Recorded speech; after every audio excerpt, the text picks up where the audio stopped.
Hi மக்களே, உங்கள் laundry சீக்ரெட்டில் இருந்து உங்கள் உமர்.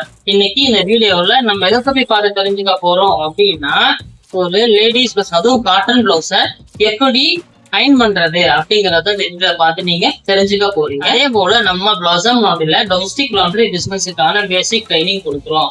இந்த ட்ரைனிங்ல என்னென்ன விஷயம்லாம் கவர் பண்ணுவோம் அப்படின்னா, ஒரு அயனிங் சர்வீஸை எப்படி ஸ்டார்ட் பண்றது, ஒரு வாஷிங் சர்வீஸை எப்படி ஸ்டார்ட் பண்றது, எப்படி மார்க்கெட்டிங் பண்ணணும், என்னென்ன மிஷினரிஸ்லாம் தேவைப்படும் அப்படிங்கிறதுக்கான பேசிக் ட்ரைனிங் கொடுக்கலாம்.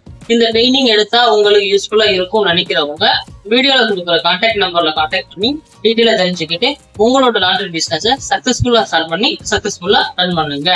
வாங்க இப்போ அந்த வீடியோல போய் பார்த்து நம்ம டீட்டெயிலா தெரிஞ்சுக்கலாம்.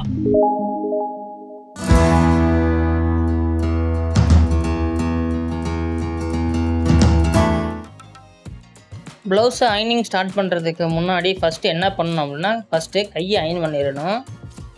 அதே போல் அயன் பாக்ஸோட டெம்பரேச்சரையும் கரெக்டாக நீங்கள் செக் பண்ணிட்டு தான் அயன் பண்ணணும்.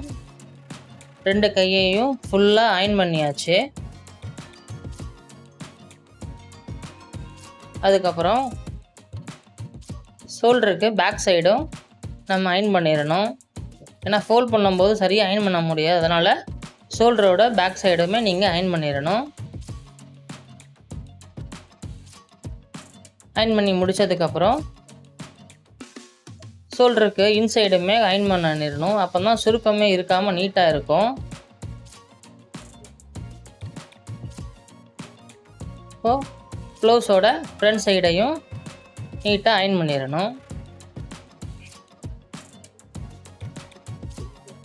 எப்போயுமே அயன் பாக்ஸில் ஹீட்டை மட்டும் மானிட்டர் பண்ணிட்டு தான் நீங்கள் அயன் பண்ணணும். ஹீட் நிறையா இருந்துச்சு அப்படின்னா சட்டையை ஸ்பாயில் பண்ணுறது நிறையா வாய்ப்பு இருக்குது. அயன் பண்ணி முடிச்சாச்சு. இப்போ டெலிவரி ஃபோல்டிங் பண்ணுறாங்க. அவ்வளோதான், ப்ளவுஸு நீட்டாக அயன் பண்ணியாச்சு. தேங்க்யூ.